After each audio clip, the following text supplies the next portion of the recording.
Hello and welcome back to my studio. First, let me thank you all for being here and for watching our videos. We really do appreciate you, and we hope that you get something from what we share, that it inspires you in some way to go out and start creating your own art. Today I'll be showing you how I painted this loose watercolour river landscape from a while ago. But first, a quick plug for my new book, Landscapes in Watercolour, Techniques and Tutorials for the Complete Beginner. It's now available to purchase from all good bookstores. I'll leave a couple of Amazon links in the description below. So now, on to the demo, and I hope you enjoy it. I'll see you soon. Hello and welcome to Lois and Morgana Davidson Art. It's Lois here, and today I'm going to be showing you how I painted this beautiful late winter, early spring river scene with bare trees and just that lovely spring grass just coming through. To start off, I'm going to sketch out the scene lightly in pencil. This gives me a roadmap to follow when I'm painting, and for me the sketching is one of the most important things for loose landscape painting, because it means that when I paint I know exactly what I need to do. It's just a matter of mixing up the colours and getting the timing of the paper right, the timing of the amount of water in my brushes and in my paint and all that sort of thing. So I do encourage you to practice your sketching, because the more you practice these simple sketches, the more fluent and confident you'll become with your painting as well. I'll start off painting wet in wet. So I'm using Saunders Waterford rough paper today. It's taped to my board, and my board's at an angle of about 20 to 30 degrees. This is a mixture of ultramarine and cobalt blue with a touch of cerulean. I'm just going to paint in a kind of blue sky with some clouds, and I'm going to add a little bit of burnt sienna to my blue to mix a grey. I'll paint around the white of the paper for the white clouds and then add in the grey to create the cloud shadows.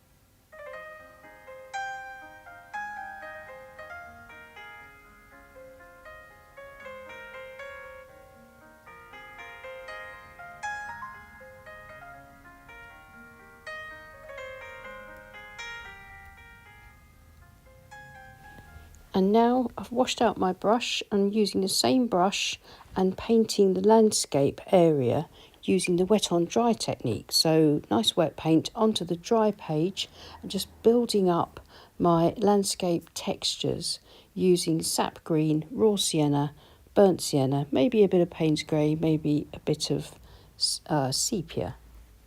This is just the first layer, so I'm using mostly horizontal brush strokes to keep the land nice and flat, and I shall leave the stream or river unpainted at this stage and just get the rest in.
So that's most of the first layer of the foreground done.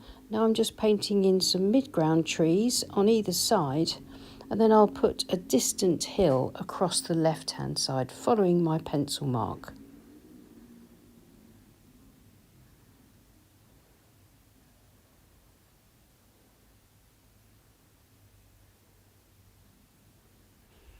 I'm using an Escoda Perla size 14 round brush just to sweep this distant hill in across, just to finish off the composition of the painting. Trying to lose the edges between that hill and the trees, but having sort of the hill fairly bright in the background where the sun's hitting it. And then lastly, for this first stage, putting in a few darks just to bring out some nice deep values.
So that's it for the first layer. It now needs to dry completely.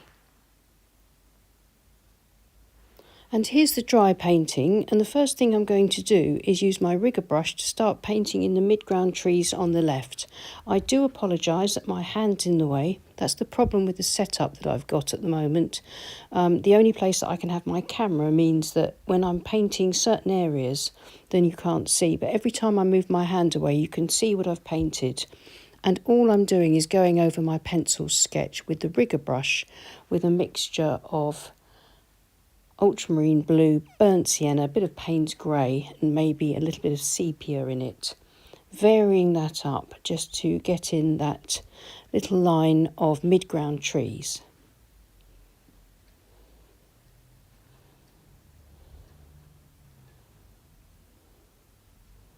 I've now added some sap green and a bit of perylene green to that, and I'm adding a little bit of foliage to the coniferous tree in the background.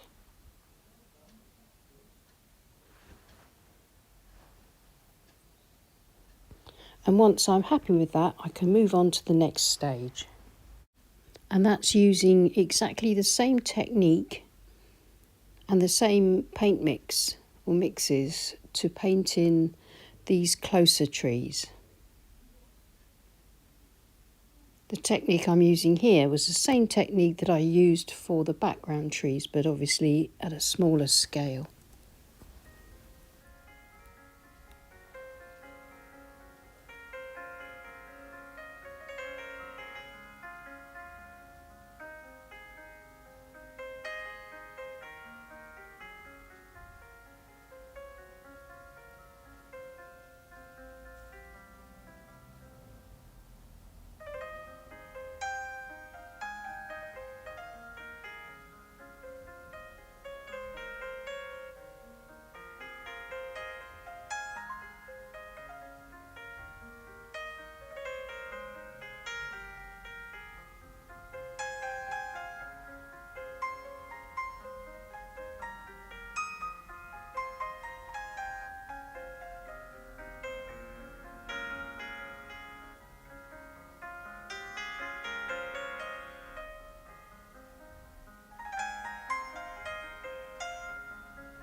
And now onto the river. I'm going to use my Watercolour brush to drag some of the sky colour across the texture of the paper to create some dry brush stroke where I can.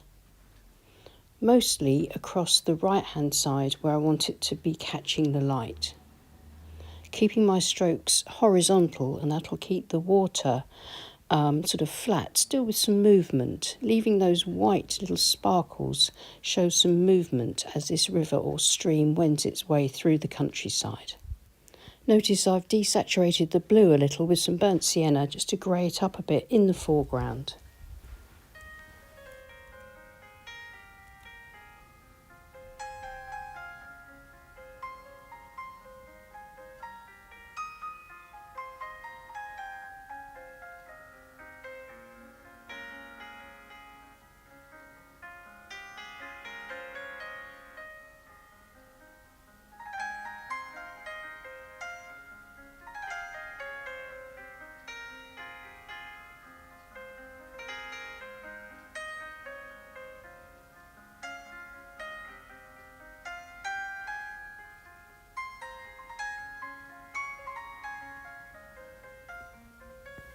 Notice how I've tried to reflect the clouds a little in the water, but still tried to create a feeling of movement using the cloud shadows reflected in the water too.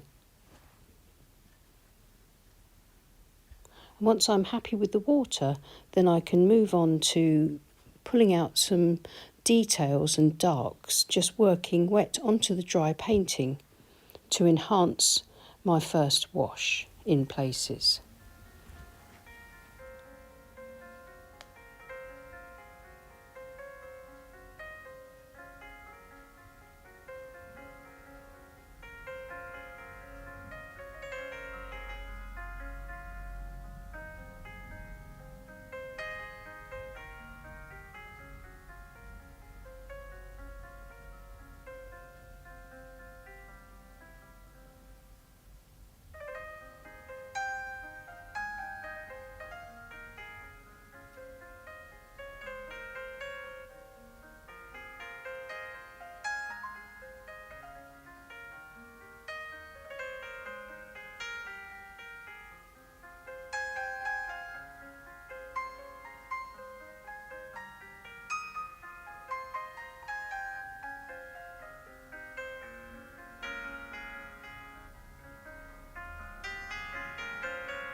I've got some nice rich paint below the foreground trees, and that dark paint gives me a good place to just scrape through back to the white of the paper to start off my fence posts using my palette knife. You can use the corner of a store card for this, your fingernail or the end of a paintbrush.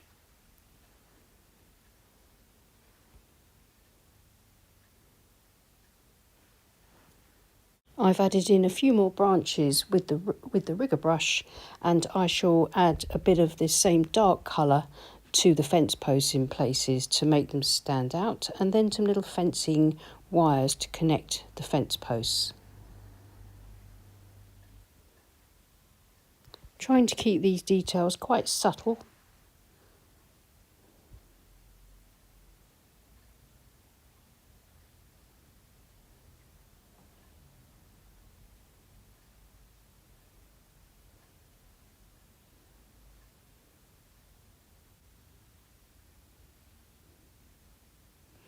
And I think I'm just about done now. Yeah, I think I'm going to remove the tape and see how it looks with its clean white border. And I'm really pleased with the way this demo has turned out, and I hope you found it useful. I think it's nice and fresh. I think we've got a nice composition that leads the eye through the painting, and I particularly like the coniferous tree that's still in leaf, the evergreen tree. I like how that contrasts against these bare branches that haven't quite started to come into leaf in the early spring. So I hope you found that useful. Please leave us a like and subscribe to our channel if you haven't already. And thank you so much to everyone that supports the channel on Patreon. We really do appreciate you. Many thanks again, and I'll see you again soon. Take care and happy painting. Bye.